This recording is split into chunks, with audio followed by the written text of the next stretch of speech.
ദൈവനാമത്തിന് മഹത്വം ഉണ്ടാകുമാറാകട്ടെ. ഇന്നുവരെ ജീവിപ്പാൻ ദൈവം തന്ന ഉപകാരങ്ങളെ ഓർത്ത് സ്തോത്രം ചെയ്യാം. ഞാൻ കുര്യൻ എം ചാക്കോ. 2000 വർഷങ്ങൾക്ക് മുമ്പ് മനുഷ്യരാശിയെ സമുദ്ധരിക്കാൻ ലോകത്തിൽ വന്ന ക്രിസ്തുയേശുവിനെ തെറ്റിക്കുവാൻ സാത്താൻ ഒരു വിഫല ശ്രമം നടത്തി. അന്ന് പരാജിതനായ സാത്താൻ മനുഷ്യരാശിയെ തെറ്റിക്കുവാനുള്ള ശ്രമം തുടർന്നുകൊണ്ടേയിരിക്കുന്നു. ഒരളവിൽ സാത്താൻ അതിൽ വിജയിച്ചുമിരിക്കുന്നു. അന്ധകാരത്തിൻ്റെ പ്രഭു എന്ന് വിശേഷിപ്പിക്കപ്പെടുന്ന സാത്താൻ ലോകമെമ്പാടും തൻ്റെ തേർവാഴ്ച നടത്തിക്കൊണ്ടിരിക്കുന്നു. ഇന്നുള്ള അവസ്ഥയിലേക്ക് ലോകത്തെ വലിച്ച് ഇഴയ്ക്കുന്നതിന് മുമ്പ് സാത്താൻ്റെ അധ്യക്ഷതയിൽ മന്ത്രിസഭായോഗം ചേർന്നു പോലും മനുഷ്യനെ വഴിതെറ്റിച്ച് അവനെ കൊള്ളരുതാത്തവൻ ആക്കി തീർക്കുന്നതിന് ഉള്ള തന്ത്രം മെനയുക എന്നതായിരുന്നു അജണ്ട. ഓരോ വകുപ്പും കൈകാര്യം ചെയ്യുന്ന കുട്ടിപ്പിശാചുകൾ ആയ മന്ത്രിമാർക്ക് അവരുടെ അഭിപ്രായം പറയുവാനുള്ളതായിരിക്കുന്ന അവസരവും ലഭിച്ചു. കോപമെന്ന വകുപ്പിൻ്റെ മന്ത്രി എഴുന്നേറ്റ് പറഞ്ഞു, മനുഷ്യനിൽ കോപം ജനിപ്പിച്ച് പാപം ചെയ്യിക്കാം. അവർ കോപാക്രാന്തരായി പലതും ചെയ്തു കൂട്ടുന്നത് കണ്ട് നമുക്ക് രസിക്കുകയും ചെയ്യാം. സാത്താൻ തലയാട്ടി. അടുത്ത മന്ത്രിക്ക് അവസരം കൊടുത്തു. വിഷയാസക്തിയുടെ മന്ത്രി പറഞ്ഞു, എൻ്റെ കയ്യിലുള്ള സൈന്യത്തെക്കൊണ്ട് മനുഷ്യനിൽ വേണ്ടാത്ത ചിന്തകളും സംശയവും ജനിപ്പിച്ച് കുടുംബങ്ങളെ അസ്വസ്ഥതകൾ കൊണ്ട് നിറയ്ക്കാം. അങ്ങനെ നിരാശരാകുന്ന ജനം ചില കടുങ്കൈകൾ ചെയ്തുകൊള്ളും. പിന്നെ അവർക്ക് സമൂഹത്തിൽ തലയൂരി നടക്കുവാൻ പറ്റില്ലല്ലോ. അതും കേട്ട് സാത്താൻ അടുത്ത മന്ത്രിക്ക് അവസരം കൊടുത്തു. ഭോജനപ്രിയം, മദ്യപാനം മുതലായവയുടെ ചുമതലയുള്ള മന്ത്രി എഴുന്നേറ്റ് പറഞ്ഞു, മനുഷ്യനെ മൂക്കുമുട്ട തീറ്റിച്ച് കള്ളും വെള്ളവും കുടിപ്പിച്ച് ലക്ക് കെട്ടവനായി ഉറക്കാം. ഇത് കേട്ട് പിശാചിന് ദേഷ്യം വന്നു. മനുഷ്യർ ബോധമില്ലാത്തവനായി തീർന്നാൽ അവന് നഷ്ടം വരുമെന്നല്ലാതെ നമുക്കെന്ത് പ്രയോജനം? മനുഷ്യൻ ഭക്ഷണത്തിനും മദ്യത്തിനും മയക്കുമരുന്നിനും ഇപ്പോൾ തന്നെ അടിമയല്ലേ? അങ്ങനെ അവർ ഇഞ്ചിഞ്ചായി മരിച്ചുകൊള്ളും. അത് കേട്ട ഗതാഗത മന്ത്രി പറഞ്ഞു, മനുഷ്യരുടെ ഇടയിൽ വിശ്വാസികൾ എന്ന ഒരു കൂട്ടമുണ്ട്. അവർക്ക് പ്രാർത്ഥനാകൂട്ടവും കൺവെൻഷൻ മുതലായ പല കൂടിവരവുകളുമുണ്ട്. സുവിശേഷ പ്രചരണാർത്ഥം പല യാത്രകളും അവർ നടത്തുന്നുമുണ്ട്. ആ സമയങ്ങളിൽ നമ്മുടെ തീവ്രവാദികളെ ഉപയോഗിച്ച് സ്ഫോടനങ്ങൾ നടത്തി ആയിരങ്ങളെ കൊന്നൊടുക്കാം. അതും കേട്ടതും സാത്താൻ കോപിച്ചു. നീ എന്ത് മണ്ടനായ പിശാചാണ്, സാമാന്യ ബോധം പോലുമില്ലാതെ സംസാരിക്കുന്നുവോ? വിശ്വാസികൾ എന്ന് പറഞ്ഞാൽ ജീവിക്കുന്നത് ക്രിസ്തുവും മരിക്കുന്നത് ലാഭവും എന്ന് എണ്ണുന്നവരാണ്. ഈ ഭൂമിയിൽ നിന്ന് വിട്ടുപിരിഞ്ഞാൽ ക്രിസ്തുവിനോടുകൂടെ ഇരിക്കും എന്ന് ഉറപ്പുള്ളവരുമാണ്. അതാണ് അത്യുത്തമമായത് എന്ന് അവർക്കറിയാം. അങ്ങനെ ആഗ്രഹിച്ച് അതിനായി കാത്തിരിക്കുന്നവരെ സഹായിച്ചിട്ട് നമുക്കെന്ത് ഗുണം? അവർ മരിക്കുന്നത് വരെ ഇവിടെ കിടന്ന് നരകിക്കുവാനുള്ള വഴി പറയടാ പിശാചേ എന്ന് പറഞ്ഞ് സാത്താൻ കോപം അടക്കി. ഉപമുഖ്യമന്ത്രിയുടെ ഊഴമായി അവൻ എഴുന്നേറ്റ് പറഞ്ഞു, ഏതു മനുഷ്യനെയും വീഴ്ത്താൻ പറ്റിയ ഉപായം എൻ്റെ അടുക്കലുണ്ട്. ദൈവം മനുഷ്യനെ സംബന്ധിച്ച് ഉദ്ദേശിച്ചിട്ടുള്ളതും മനുഷ്യർ ചെയ്യേണ്ടതുമായ എല്ലാ നല്ല കാര്യങ്ങളെക്കുറിച്ചും അവരെ ബോധവാന്മാരാക്കുക. അവ വിഘ്നം കൂടാതെ നിറവേറ്റുന്നതിനുള്ള ഉപദേശവും കൊടുക്കുക. അതിനുവേണ്ടി നിരന്തരം ഉത്സാഹിപ്പിച്ചുകൊണ്ടുമിരിക്കുക. മന്ത്രി തുടർന്നു, അത് തിടുക്കത്തിലരുത്. അങ്ങനെയായാൽ പ്രയോജനം രഹിതമായി തീരും എന്നവരെ ഉപദേശിക്കുക. അത് നാളെയോ മറ്റന്നാളോ ആരംഭിക്കാം. ഏത് നല്ല കാര്യവും തുടങ്ങുന്നതിന് നല്ല ദിവസത്തിൻ്റെ നല്ല സമയം നോക്കണം. രാഹുകാലത്തായിക്കൂടാ. ഗുളികൻ്റെ ഇരിപ്പ് ശ്രദ്ധിക്കണം. ഇങ്ങനെയൊക്കെ ഉപദേശിക്കുമ്പോൾ പൊതുവേ പേടിത്തൊണ്ടന്മാരായ മനുഷ്യർ നാളെ നീളെ എന്ന് പറയുന്നത് പോലെ കാര്യങ്ങൾ നീട്ടിവെച്ച് അസ്വസ്ഥത ഉണ്ടാക്കിക്കൊള്ളും. ബലേഭേഷ് സാത്താന് തൃപ്തിയായി. അന്ന് മുതലാണ് പോലും സാത്താൻ്റെ അനുചരന്മാരും ജനത്തെ നന്നായി ഉപദേശിച്ചു തുടങ്ങിയത്.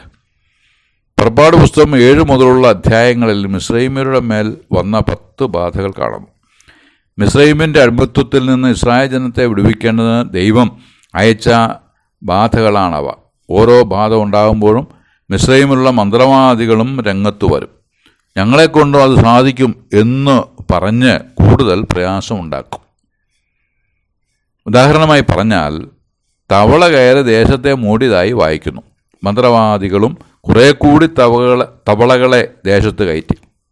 അങ്ങനെ ദേശത്തെ ഇരട്ടി നാശയോഗ്യമാക്കി. മന്ത്രവാദികളുടെ ബുദ്ധിയില്ലായ്മ അവിടെ വെളിപ്പെടുന്നുണ്ട്. ബുദ്ധിയുണ്ടായിരുന്നുവെങ്കിൽ ദേശത്ത് കയറിയ തവളയെ ഇറക്കിവിട്ട് ദേശം ശുദ്ധിയാക്കുമായിരുന്നു. അത് ചെയ്യാതെ കൂടുതൽ തവളയെ കയറ്റി ദേശം ചീത്തയാക്കി. മന്ത്രവാദികൾക്ക് ബുദ്ധിയില്ലാത്തതുകൊണ്ടാണല്ലോ അവർ മന്ത്രവാദികളായി തുടരുന്നത്. ഈ തവളക്കൂട്ടത്തെ കണ്ട് ഫറവോൻ ഭയപ്പെട്ട് മോശയെ വിളിച്ചു.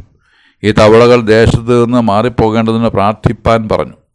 തവളകൾ ദേശത്ത് നിന്ന് ഒഴിഞ്ഞു പോകേണ്ടതിന് എപ്പോൾ പ്രാർത്ഥിക്കണം എന്ന് മോശ ചോദിച്ചതിന് നാളെ പ്രാർത്ഥിച്ചാൽ മതി എന്നാണ് ഫറവോൻ്റെ ഉത്തരം.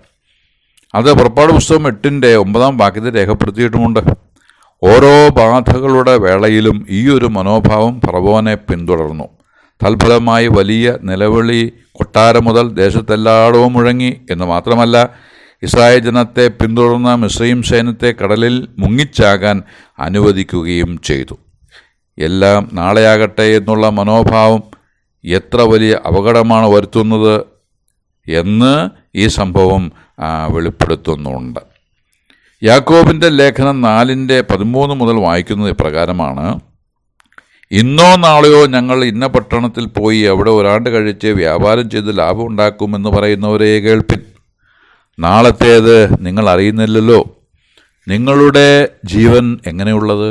അല്പനേരത്തേക്ക് കാണുന്നതും പിന്നെ മാഞ്ഞു പോകുന്നതുമായ ആവിയല്ലയോ? കർത്താവിന് ഇഷ്ടമുണ്ടെങ്കിൽ ഞങ്ങൾ ജീവിച്ചിരുന്ന് ഇന്നിന്നത് ചെയ്യുമെന്നല്ലയോ പറയേണ്ടത്? നിങ്ങളോ വമ്പ് പറഞ്ഞ് പ്രശംസിക്കുന്നു. ഈ വക പ്രശംസയെല്ലാം ദോഷമാകുന്നു. പാപം വരുന്ന ഓരോ വഴിയേ. മലയാളക്കരയിൽ നടന്ന ഒരു സംഭവം ഓർമ്മയിൽ വരുന്നു. ഒരു ചെറിയ സംഘം സുവിശേഷ പ്രസംഗത്തിനായി ഒരു കവലയിലെത്തി. അവർ യോഗ്യമായി യേശുക്രിസ്തുവിലൂടെയുള്ള ഏകരക്ഷാമാർഗം അറിയിച്ചു. ഒടുവിൽ ശ്രോതാക്കളുടെ ഇടയിൽ നിന്ന് ഒരു യുവാവ് വന്ന് പ്രസംഗിച്ചയാളുടെ ചെകിട്ട തളിച്ചു. ശേഷം പറഞ്ഞു, നാളെ നിൻ്റെ പള്ളയ്ക്ക് കത്തി കയറ്റും, അതുകൊണ്ട് വേഗം സ്ഥലം വിട്ടു. എല്ലാവരും നടുക്കത്തോടും വേദനയോടും കൂടെ പിരിഞ്ഞുപോയി. അന്ന് രാത്രി ഷർട്ട് തേക്കുന്നതിനിടയിൽ ആ യുവാവ് ഷോക്കടിച്ചു മരിച്ചു. രാവിലെ കിട്ടിയ വാർത്ത അതായിരുന്നു. നാളത്തെ ദിവസം എങ്ങനെയുള്ളത് ആയിരിക്കും ആർക്കറിയാം? ദൈവത്തിന് ഇഷ്ടമുണ്ടെങ്കിൽ ഞാൻ ജീവിച്ചിരുന്ന് യോഗ്യമായത് ചെയ്യും എന്ന് മാത്രം നമുക്ക് പറയാം. ഇന്ന് എന്നുപോലും പറയാൻ വയ്യാത്തവനാണ് മനുഷ്യൻ. ഇന്നുങ്ങൾക്ക് 24 മണിക്കൂർ വീതമുണ്ടല്ലോ. 24 മണിക്കൂർ ജീവിച്ചിരിക്കുമെന്ന് ആർക്ക് ഉറപ്പിച്ച് പറയാൻ കഴിയും? ഒരാൾ തൻ്റെ വാഹനത്തിൻ്റെ രജിസ്ട്രേഷൻ കഴിഞ്ഞ് വീട്ടിലെത്തിയപ്പോൾ ഭാര്യ ചോദിച്ചു, പോയ കാര്യം എന്തായി? ഭർത്താവ് പറഞ്ഞു, വണ്ടിയുടെ കാര്യം റെഡി, 5 വർഷം കൂടി നീട്ടിക്കിട്ടി. അത് കൈകാര്യം ചെയ്യുന്ന ആളായ എനിക്ക് ഒരു ഉറപ്പുമില്ല. എത്രയോ ശരി. യന്ത്രങ്ങളും മറ്റ് ഗൃഹോപകരണങ്ങളും ഇത്ര വർഷം പ്രവർത്തനക്ഷമമായിരിക്കുമെന്നതിന് കമ്പനി ഉറപ്പ് തരുന്നുണ്ട്. എന്നാൽ മനുഷ്യനോ? മനുഷ്യനെ സൃഷ്ടിച്ച കമ്പനി പറയുന്നത് ഉറച്ചു നിന്നാൽ ഒരു ശ്വാസം മാത്രം എന്നാണ്. പുറത്തേക്ക് വിടുന്ന ശ്വാസം അകത്തേക്ക് എടുക്കുവാൻ കഴിയാതെ വന്നാൽ തീർന്നു മനുഷ്യൻ്റെ എല്ലാം. കൊരിന്ത്യർക്കെഴുതിയ 2 ലേഖനം 6:2 വായിക്കുന്നത്, ഇപ്പോൾ ആകുന്നു സുപ്രസാദകാലം, ഇപ്പോൾ ആകുന്നു രക്ഷാദിവസം. ഇപ്പോൾ എന്നതിന് മാത്രമേ ഉറപ്പുള്ളൂ. രക്ഷാദിവസമെന്ന് യെശയ്യാവ് പ്രവചിച്ച യുഗം വന്നു കഴിഞ്ഞു. അതിനാൽ രക്ഷാ ദിവസമായിരിക്കുന്ന ഈ സമയത്തു തന്നെ രക്ഷകനായ യേശുക്രിസ്തുവിൽ ആശ്രയിച്ചാൽ ആത്മരക്ഷയും അതോടുകൂടെ വേണ്ടതൊക്കെയും തന്ന് സഹായിപ്പാൻ കഴിയുന്ന കർത്താവ് ജീവിക്കുന്നു. ആകയാൽ നാളെയാകട്ടെ എന്ന ചിന്ത വെടിഞ്ഞ് ഇപ്പോൾ ആകട്ടെ എന്ന ഉണർവിലേക്ക് കർത്താവ് ഏവരെയും നടത്തട്ടെ എന്ന് ആശംസിച്ച് പ്രാർത്ഥിച്ച് വാക്കുകൾക്ക് പൂർണ്ണവിരാമം കുറിക്കുന്നു. ദൈവനാമം മഹത്വപ്പെടുമാറാകട്ടെ.